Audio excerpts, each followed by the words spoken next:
The curious thing about David's fiction, though, is how recognized and comforted, how loved his most devoted readers feel when reading it.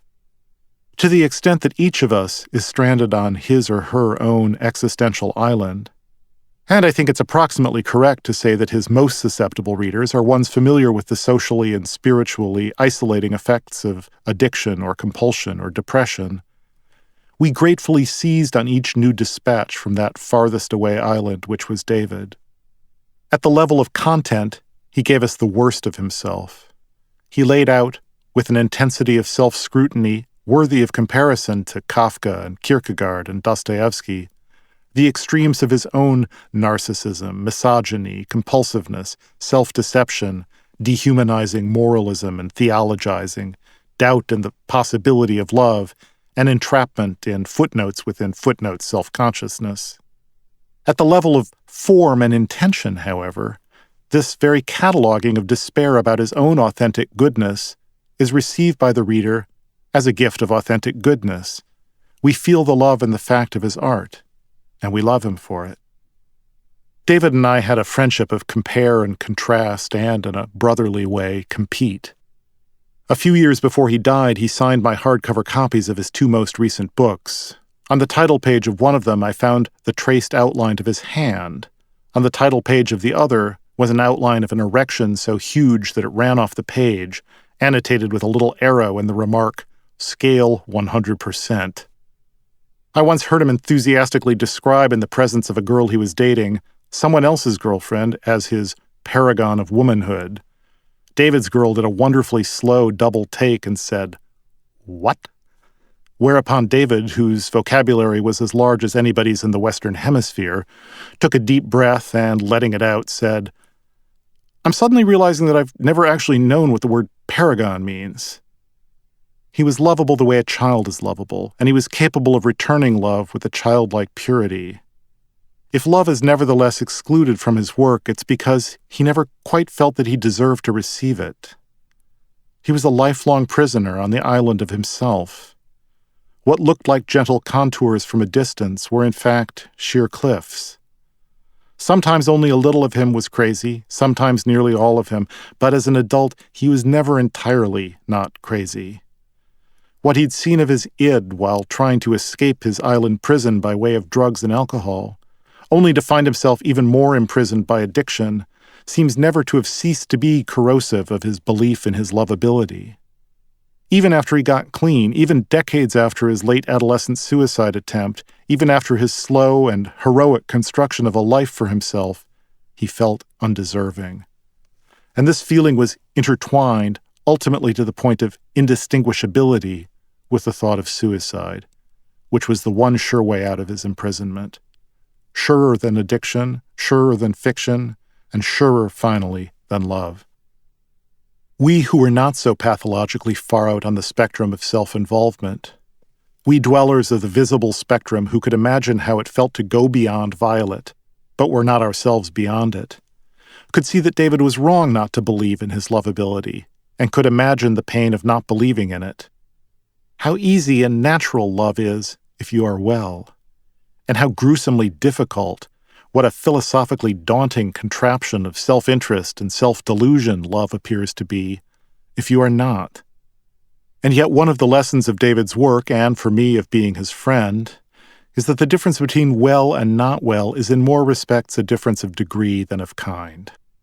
Even though David laughed at my much milder addictions and liked to tell me that I couldn't even conceive of how moderate I was, I can still extrapolate from these addictions, and from the secretiveness and solipsism and radical isolation and raw animal craving that accompany them, to the extremity of his. I can imagine the sick mental pathways by which suicide comes to seem like the one consciousness-quenching substance that nobody can take away from you. The need to have something apart from other people, the need for a secret, the need for some last-ditch narcissistic validation of the self's primacy, and then the voluptuously self-hating anticipation of the last grand score, and the final severing of contact with the world that would deny you the enjoyment of your self-involved pleasure. I can follow David there. It is admittedly harder to connect with the infantile rage and displaced homicidal impulses visible in certain particulars of his death.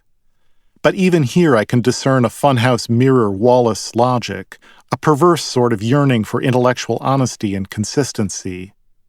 To deserve the death sentence he'd passed on himself, the execution of the sentence had to be deeply injurious to someone.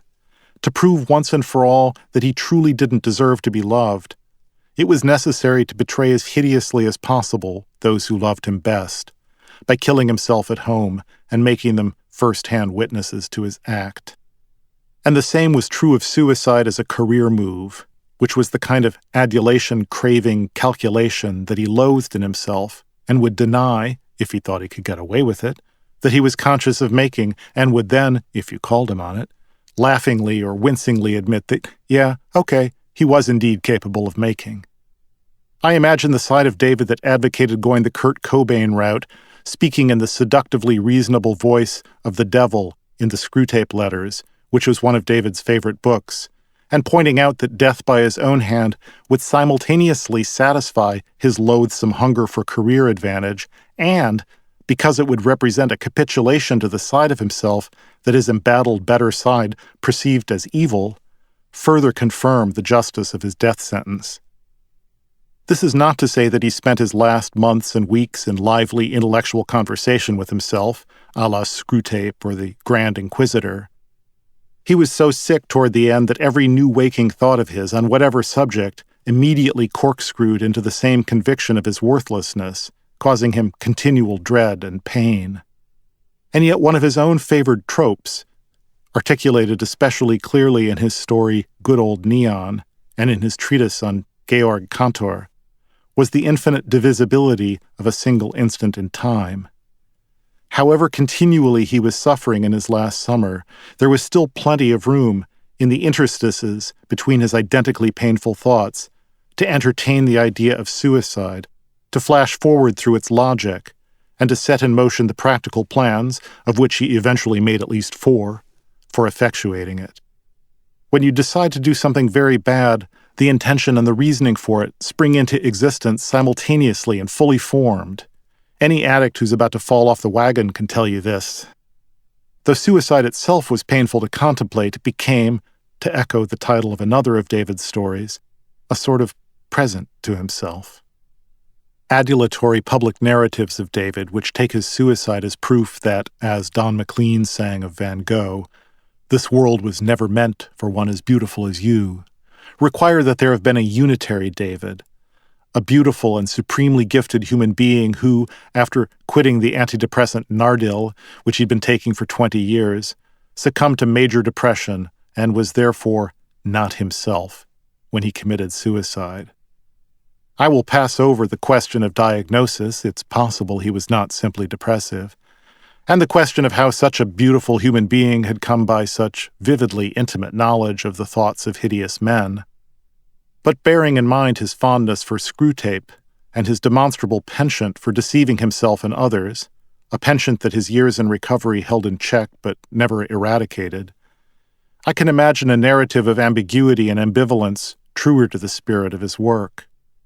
By his own account to me, he had never ceased to live in fear of returning to the psych ward where his early suicide attempt had landed him. The allure of suicide, the last big score, may go underground, but it never entirely disappears. Certainly David had good reasons to go off Nardil, his fear that its long-term physical effects might shorten the good life he'd managed to make for himself, his suspicion that its psychological effects might be interfering with the best things in his life, his work and his relationships. But he also had less good reasons of ego, a perfectionist wish to be less substance-dependent, a narcissistic aversion to seeing himself as permanently mentally ill. What I find hard to believe is that he didn't have very bad reasons as well. Flickering beneath his beautiful moral intelligence and his lovable human weakness was the old addict's consciousness, the secret self, which, after decades of suppression by the Nardil, finally glimpsed its chance to break free and have its suicidal way. This duality played out in the year that followed his quitting Nardil.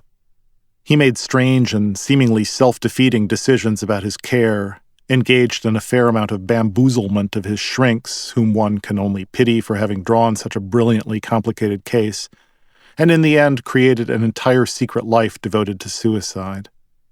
Throughout that year, the David whom I knew well and loved immoderately was struggling bravely to build a more secure foundation for his work and his life, contending with heartbreaking levels of anxiety and pain, while the David whom I knew less well, but still well enough to have always disliked and distrusted, was methodically plotting his own destruction and his revenge on those who loved him.